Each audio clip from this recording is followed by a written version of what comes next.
Hello दोस्तों, नमस्कार। स्वागत है आप सभी लोगों का स्टडी आईक्यू पर। स्टडी आईक्यू के साथ आप लोग जुड़ चुके हैं। मैं शुभम सरधालिया एक और विषय पे, एक और टॉपिक पे बात करने के लिए आ गया हूं। दोस्तों, आप चाहें तो इंस्टाग्राम, फेसबुक या टेलीग्राम के माध्यम से मेरे साथ कनेक्ट कर सकते हैं। कोई भी आपका डाउट है, कोई आपकी क्वेरी है, आप मुझसे यहाँ पर पूछ सकते हैं।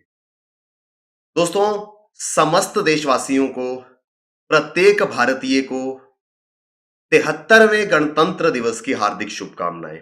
Wishing you all a very happy Republic day. आज का दिन उन सभी स्वतंत्रता सेनानियों को याद करने का दिन है जिन्होंने इस देश के लिए, इस देश की आजादी के लिए, हमारे सुनहरे आज के लिए अपना सर्वस्त्र निछावर कर दिया। हम सदैव इन सभी महान आत्माओं के ऋणी रहेंगे जिनकी वजह से ये जीवन जो आज हमें मिला है, जो जीवन हम व्यतीत कर रहे हैं, जो आजादी की सुबह हम देखते हैं, इन सभी लोगों के बलिदान के कारण हमें मिली है। हम हमेशा इनके ऋणी रहेंगे, इन्हें नमन करते हैं।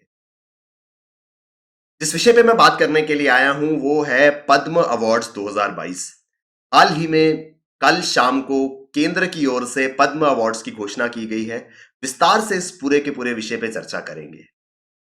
अगर आप सिविल सर्विसेज के लिए प्रिपेयर कर रहे हैं और 2022 के यूपीएससी एग्जाम को टारगेट कर रहे हैं तो आपके लिए बहुत ही शानदार स्मार्ट कोर्स studiiq.com या studiiq की ऐप पर आपको मिलेगा। इस कोर्स में आपको कंप्लीट प्रिपरेशन कराई जाएगी इस एग्जाम की और आप बहुत अच्छे से अपनी तैयारी जो है वो कर पाएंगे। केंद्रीय गृह मंत्रालय द्वारा भारत के 73वें गणतंत्र दिवस की पूर्व संध्या on the eve of India 73rd republic day, union home ministry ने पद्म अवार्ड्स की घोषणा करी है। भारत के सर्वोच्च नागरिक सम्मानों में शामिल पद्म अवार्ड्स जो हैं उनकी घोषणा करी गई है। 3 पद्म अवार्ड्स, पद्म विभूषण, पद्म भूषण और पद्मश्री दिए जाते हैं। Highest civilian award Bharat Ratna के बाद सेकंड, थर्ड और फोर्थ हाईएस्ट सिविलियन अवार्ड, सर्वोच्च नागरिक सम्मान हिंदुस्तान के पद्म अवार्ड्स की घोषणा कल शाम केंद्र द्वारा की गई। इस वर्ष 2022 के पद्म अवार्डीज की सूची में 128 लोगों को शामिल किया गया है, यानी कि 128 लोग इस वर्ष इन पद्म पुरस्कारों से सम्मानित होंगे। ये पद्म पुरस्कार हमेशा 3 श्रेणियों में दिए जाते हैं: पद्म विभूषण, पद्म भूषण और पद्मश्री। जानेंगे कौन कौन है वो महान हस्तियां जिनको इस वर्ष ये अवार्ड्स जो है वो दिए जा रहे हैं। तो 3 श्रेणियों में पद्म विभूषण, पद्म भूषण और पद्मश्री सेकंड, थर्ड और fourth highest civilian honour in the country. Padma award जो है वो माननीय राष्ट्रपति महोदय द्वारा दिए जाते हैं। अनाउंसमेंट के कुछ समय बाद, करीब मार्च या अप्रैल के महीने में, राष्ट्रपति भवन के अंदर एक भव्य समारोह किया जाता है, सेरेमोनियल फंक्शन होता है जहां पर माननीय राष्ट्रपति महोदय द्वारा ये पद्म अवार्ड जो है वो दिए जाते हैं। 2022 में माननीय राष्ट्रपति ने 128 पद्म अवार्डीज को जो है वो इस पूरी की पूरी लिस्ट में शामिल किया है। 128 लोगों को ये अवार्ड दिए जाएंगे जिसमें 2 जो है वो ड्यू केसेस है, यानी कि अवार्ड जो है वो 2 लोगों को मिलेगा ड्यू केसेस में। उस संबंध में ड्यू केस की सिचुएशन में क्या होता है कि 2 लोगों को अवार्ड दिया जाता है लेकिन उसको लिस्ट में सिंगल ही काउंट किया जाता है। ये जो लिस्ट है 128 लोगों की, जो पूरी की पूरी सूची है, इसमें 4 पद्म विभूषण है, 17 पद्म भूषण अवार्ड है और 107 पद्मश्री अवार्ड है। तो 3 कैटेगरीज में जो सेकंड हाईएस्ट सिविलियन ऑनर है वो 4 लोगों को मिला है। पद्म विभूषण से 4 लोगों को नवाजा जाएगा, 17 लोग पद्म भूषण अवार्ड प्राप्त करेंगे और 107 लोगों को मिलेगा पद्मश्री अवार्ड। इस पूरी की पूरी 128 लोगों की सूची में 34 अवार्ड प्राप्त करता, पुरस्कार पाने वाले लोगों की जो पूरी की पूरी सूची है उसमें 34 महिलाएं हैं। 34 awardees are women and this entire list includes 10 persons from the category of foreigners, NRIs, people of Indian origin और ओवरसीज सिटीजन ऑफ इंडिया। 34 महिलाएं हैं और 10 लोग ऐसे हैं जो या तो विदेशी नागरिक हैं या एनआरआईज हैं, पीपल ऑफ इंडियन ओरिजिन है या ओवरसीज इंडियन सिटीजन्स हैं। और इसके अलावा इस पूरी की पूरी सूची में 13 लोग ऐसे हैं जिनको ये अवार्ड मरणोपरांत दिया जा रहा है, posthumously who have been awarded with Padma awards. आगे बढ़ते हैं। पद्म विभूषण जो कि देश का दूसरा सबसे बड़ा नागरिक सम्मान है, सेकंड हाईएस्ट सिविलियन अवार्ड है भारत रत्न के बाद। देश का सर्वोच्च नागरिक सम्मान भारत रत्न और उसके बाद आता है पद्म विभूषण। इस वर्ष पद्म विभूषण दिए जाने वालों लोगों की सूची में सबसे पहले आते हैं भारत के पहले chief of defence staff general Bipin Rawat. कुछ ही समय पहले एक हेलीकॉप्टर दुर्घटना में देश ने अपने पहले chief of the defence staff general Bipin Rawat को खो दिया था। उनकी सर्विसेज, उनका योगदान भारत के सुरक्षा में, भारत की सेनाओं में अतुलनीय रहा है। वो एक हेलीकॉप्टर हादसे में शहीद हो गए और शायद एक ऐसा वॉइड क्रिएट कर गए जिसे कभी भर पाना बहुत मुश्किल हो जाए। तो उनकी सेवा, उनके योगदान, उनकी कंट्रीब्यूशन के लिए हिंदुस्तान के दूसरे सर्वोच्च सम्मान से पद्म विभूषण से जनरल बिपिन रावत को मरणोपरांत नवाजा जाएगा। इसी सूची में शामिल हैं उत्तर प्रदेश के पूर्व मुख्यमंत्री श्री कल्याण सिंह। कल्याण सिंह जी को भी पद्म विभूषण अवार्ड मिल रहा है मरणोपरांत। इन्होंने प्रशासनिक सेवा में या राजनीति के स्तर पर जो अहम भूमिका निभाई, उसके लिए श्री कल्याण सिंह जी को पद्म विभूषण पुरस्कार से नवाजा जा रहा है। जनरल बिपिन रावत और पूर्व मुख्यमंत्री श्री कल्याण सिंह जी। इसके अलावा क्योंकि पद्म विभूषण जो है वो 4 लोगों को दिया गया, अन्य हस्तियां, अन्य प्रसिद्ध पर्सनैलिटीज जिनको पद्म विभूषण अवार्ड मिला है उसमें शामिल हैं गायिका प्रभा अत्री और स्वर्गीय श्री राधे श्याम खेमका। गोरखपुर से प्रसिद्ध गीता प्रेस, आपने सुना होगा गीता प्रेस, जो कि अपनी पत्रिका कल्याणी के नाम से काफी ज्यादा जानी जाती है, उसके प्रेसिडेंट श्री राधे श्याम खेमका, गीता प्रेस गोरखपुर के प्रेसिडेंट, उनको मरणोपरांत ये पद्म विभूषण अवार्ड मिल रहा है। तो 4 लोग जिनको पद्म विभूषण अवार्ड मिला है उनके बारे में हमने बात करी। उसके बाद आती है पद्म भूषण अवार्ड की श्रेणी। 17 लोगों को पद्म भूषण अवार्ड से नवाजा गया है। 17 people have been awarded with third highest civilian honor, Bharat Ratna, Padma Vibhushan और उसके बाद तीसरा सर्वोच्च सम्मान पद्म भूषण।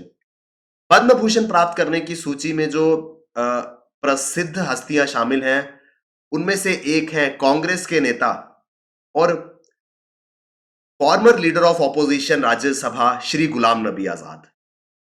जम्मू कश्मीर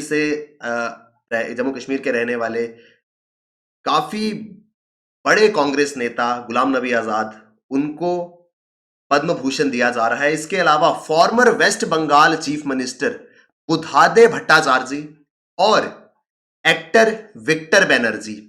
17 लोगों की सूची में श्री गुलाम नबी आजाद है।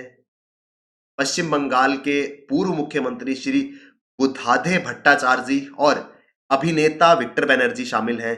ये श्री गुलाम नबी आजाद, श्री बुद्धादेव भट्टाचार्य जी और श्री विक्टर बनर्जी। इसके अलावा कोविड महामारी से देश को बचाने के लिए वैक्सीन की सबसे ज्यादा जरूरत थी। उस समय वरदान के रूप में साबित हुए हिंदुस्तान के 2 संस्थान, एक थे सीरम इंस्टीट्यूट और दूसरा था भारत बायोटेक। देश को अपनी पहली 2 कोविड वैक्सीन्स कोविशील्ड और कोवैक्सीन देने वाले भारत बायोटेक और सीरम इंस्टीट्यूट के संस्थापक, तो founder of Bharat biotech Krishna एला एंड हिज वाइफ सुचित्रा एला, मैनेजिंग डायरेक्टर ऑफ जो है भारत बायोटेक के फाउंडर्स जो है कृष्णा एला और उनकी बीवी सुचित्रा एला, इनको ड्यू कैटेगरी में पद्म भूषण अवार्ड दिया गया है। और साथ ही साथ सीरम इंस्टीट्यूट के managing director Shri Cyrus S Poonawalla को भी पद्म भूषण अवार्ड से नवाजा जा रहा है। तो भारत बायोटेक और सीरम इंस्टीट्यूट दोनों के फाउंडर्स और संस्थापक जिन्होंने हिंदुस्तान को पहली कोविड वैक्सीनेशन दी, उनको इस पद्म भूषण अवार्डीज की सूची में शामिल किया गया है। इसके अलावा इंडियन ओरिजिन के executive chairman of Microsoft Shri Satya Nadella और chief executive officer of Google's parent company Alphabet Sundar Pichai will also get Padma Bhushan award. Padma Bhushan प्राप्तकर्ताओं की सूची में माइक्रोसॉफ्ट के सत्य नडेला और गूगल की पेरेंट कंपनी अल्फाबेट के मुख्य कार्यकारी अधिकारी चीफ एग्जीक्यूटिव ऑफिसर सुंदर पिचाई को भी पद्म भूषण अवार्ड मिलेगा। तो ये दो लोग भारतीय मूल के ये दोनों लोग हैं जिन्होंने वर्ल्ड की सबसे बड़ी ऑर्गेनाइजेशंस को हेड करा है या हेड कर रहे हैं, उनको इस सूची में शामिल किया गया है। उसके अलावा 107 लोगों को पद्मश्री से नवाजा जाएगा। इस लिस्ट में जो प्रसिद्ध हस्तियां हैं उनमें शामिल हैं Olympic gold medallist Shri Neeraj Chopra और para Olympic gold medallist Avani Lekhara. हाल ही में ओलंपिक्स और पैरा ओलंपिक्स जो हैं वो हुए थे, जिसमें भारत का प्रदर्शन जो है वो बहुत ही शानदार रहा था। ओलंपिक्स के अंदर, टोक्यो ओलंपिक्स के अंदर श्री नीरज चोपड़ा हिंदुस्तान के लिए गोल्ड मेडल लेकर के आए थे और वहीं पैरा ओलंपिक्स के अंदर अवनी लेखरा हिंदुस्तान के लिए गोल्ड मेडल लेकर के आई थी। इन दोनों को ही पद्मश्री अवार्ड से नवाजा जा रहा है। टोटल अगर हम पद्म अवार्ड्स की बात करें तो 9 हस्तियां ऐसी हैं जिनको खेल की दिशा में, स्पोर्ट्स कैटेगरी में ये अवार्ड जो है वो दिए जा रहे हैं। तो नीरज चोपड़ा और अवनी लेखरा। इसके अलावा जो अन्य प्राप्तकर्ता हैं पद्मश्री अवार्ड के, उसमें शामिल हैं singer Sonu Nigam, martial art coach Faisal Ali Dar जो कि जम्मू कश्मीर बारामूला के रहने वाले हैं, और इसके अलावा वंदना कटारिया जो मेंबर थी इंडियन विमेन हॉकी टीम की which finished 4th in Tokyo Olympics. तो वंदना कटारिया जो भारत की महिला हॉकी टीम की सदस्य थी जिन्होंने टोक्यो ओलंपिक्स में चौथा स्थान जो है प्राप्त करा था, चौथे स्थान पर यह टीम रही थी। तो इनको भी पद्मश्री से नवाजा जाएगा। सोनू निगम, फैजल अलीदार और वन्ना कटारिया। टोटल 107 लोगों की सूची है। इसी सूची में शामिल हैं लद्दाख के सांसद श्री जमग्यांग सेरिंग नामग्याल। 107 लोगों की सूची में लद्दाख के सांसद जो हैं वो भी शामिल हैं। इन्हें भी पद्मश्री अवार्ड से नवाजा जाएगा। तो ये लद्दाख के माननीय सांसद हैं। तो टोटल 128 लोगों की सूची है जिस सूची में हमने कुछ लोगों के बारे में यहां पर बात करी। तो देश के सर्वोच्च नागरिक सम्मानों में पद्म विभूषण, पद्म भूषण और पद्मश्री की घोषणा देश के 73वें गणतंत्र दिवस की पूर्व संध्या केंद्रीय गृह मंत्रालय द्वारा की गई थी। इसके विषय पे हम लोग बात कर रहे थे। आई होप हमको विस्तार से ये पूरा का पूरा आर्टिकल समझ में आया होगा। दोस्तों, अगर आप सिविल सर्विसेज के लिए प्रिपेयर कर रहे हैं, 2022 के यूपीएससी एग्जाम को आप टारगेट कर रहे हैं, studiiq.com या studiiq की ऐप पर आपके लिए बेहतरीन स्मार्ट कोर्स शुरू किया गया है। इस कोर्स में एनरोल करें और अपनी प्रिपरेशन को StudyIQ के साथ बहुत बेहतर बनाएं। Thank you very much, all the best, keep working hard, bye bye, take care, जय हिंद।